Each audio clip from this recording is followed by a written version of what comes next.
it chapter by chapter, one bite at a time. So many adventures and mountains we can climb. Take it word for word, line by line, one bite at a time.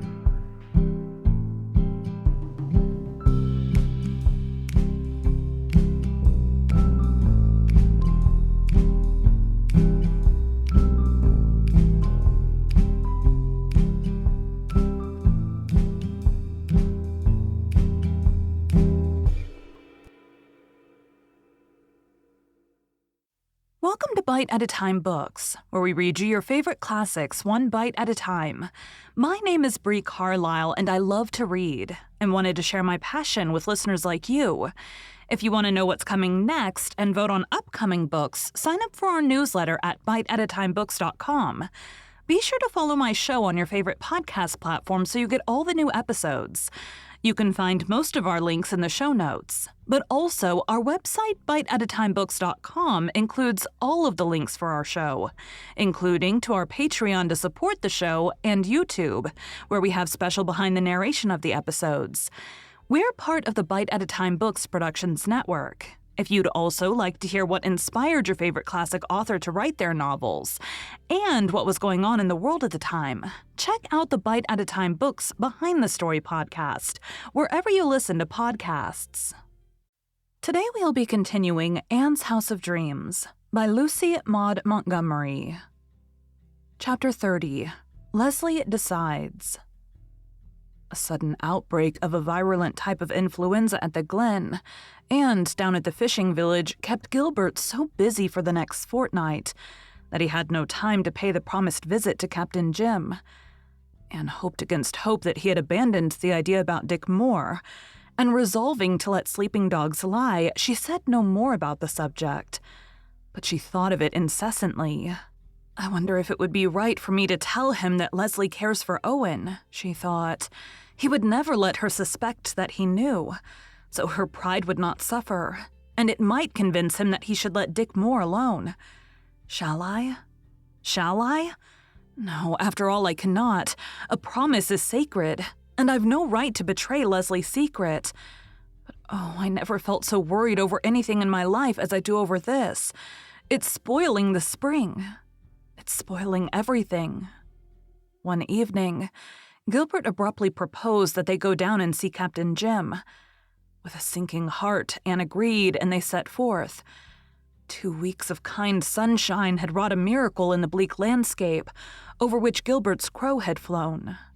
The hills and fields were dry and brown and warm, ready to break into bud and blossom. The harbor was laughter-shaken again. The long harbor road was like a gleaming red ribbon. Down on the dunes, a crowd of boys who were out smelt fishing were burning the thick, dry sandhill grass of the preceding summer. The flames swept over the dunes rosily, flinging their cardinal banners against the dark gulf beyond, and illuminating the channel and the fishing village. It was a picturesque scene which would at other times have delighted Anne's eyes, but she was not enjoying this walk.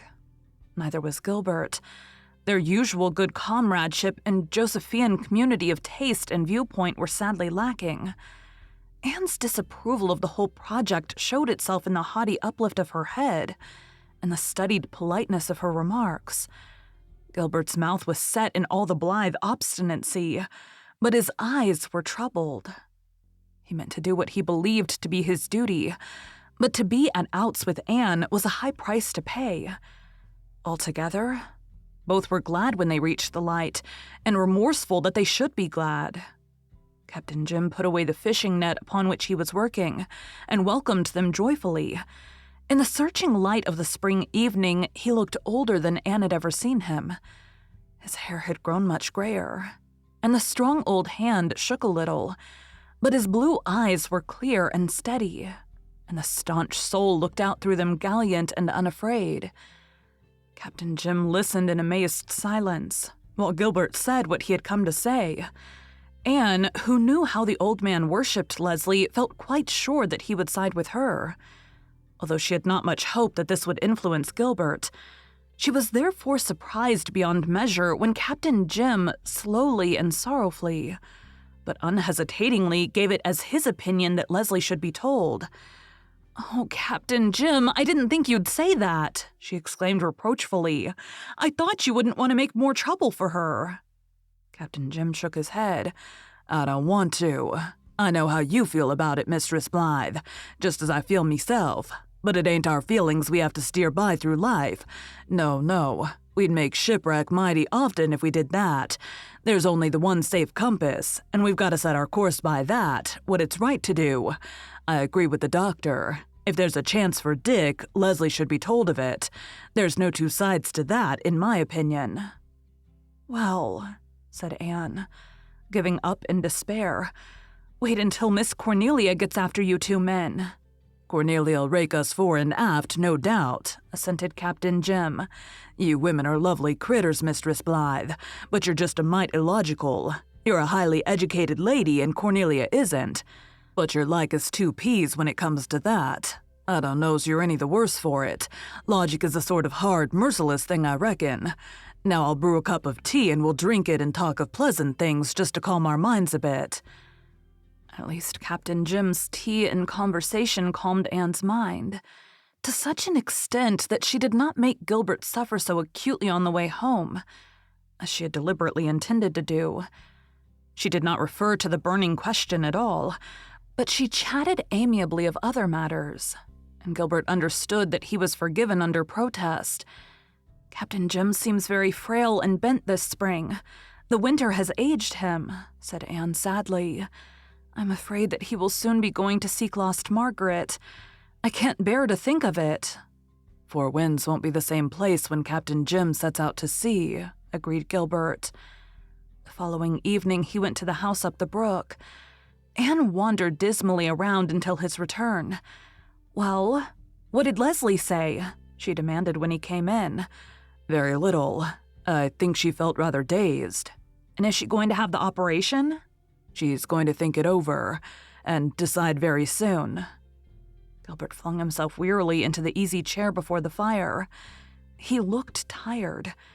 It had not been an easy thing for him to tell Leslie, and the terror that had sprung into her eyes when the meaning of what he told her came home to her was not a pleasant thing to remember. Now when the die was cast, he was beset with doubts of his own wisdom. Anne looked at him remorsefully. Then she slipped down on the rug beside him and laid her glossy red head on his arm. "Gilbert, I've been rather hateful over this. I won't be any more. Please just call me red-headed and forgive me." By which Gilbert understood that no matter what came of it, there would be no "I told you so's." But he was not wholly comforted. Duty in the abstract is one thing. Duty in the concrete is quite another, especially when the doer is confronted by a woman's stricken eyes. Some instinct made Anne keep away from Leslie for the next 3 days. On the third evening, Leslie came down to the little house and told Gilbert that she had made up her mind. She would take Dick to Montreal and have the operation. She was very pale and seemed to have wrapped herself in her old mantle of aloofness, but her eyes had lost the look which had haunted Gilbert. They were cold and bright, and she proceeded to discuss details with him in a crisp, businesslike way. There were plans to be made, and many things to be thought over. When Leslie had got the information she wanted, she went home. Anne wanted to walk part of the way with her. "Better not," said Leslie curtly. "Today's rain has made the ground damp. Good night." "Have I lost my friend?" said Anne with a sigh. "If the operation is successful and Dick Moore finds himself again, Leslie will retreat into some remote fastness of her soul where none of us can ever find her." "Perhaps she will leave him," said Gilbert. "Leslie would never do that, Gilbert. Her sense of duty is very strong. She told me once that her grandmother West always impressed upon her the fact that when she assumed any responsibility, she must never shirk it, no matter what the consequences might be. That is one of her cardinal rules. I suppose it's very old-fashioned." "Don't be bitter, Anne girl. You know you don't think it old-fashioned. You know you have the very same idea of sacredness, of assumed responsibilities yourself. And you're right. Shirking responsibilities is the curse of our modern life, the secret of all the unrest and discontent that is seething in the world. Thus saith the preacher, mocked Anne. But under the mockery, she felt that he was right, and she was very sick at heart for Leslie. A week later, Miss Cornelia descended like an avalanche upon the little house. Gilbert was away, and Anne was compelled to bear the shock of the impact alone. Miss Cornelia hardly waited to get her hat off before she began. "Anne, do you mean to tell me it's true what I've heard? That Dr. Blythe has told Leslie Dick can be cured, and that she's going to take him to Montreal to have him operated on?" "Yes, it is quite true, Miss Cornelia," said Anne bravely. "Well, it's inhuman cruelty, that's what it is," said Miss Cornelia, violently agitated.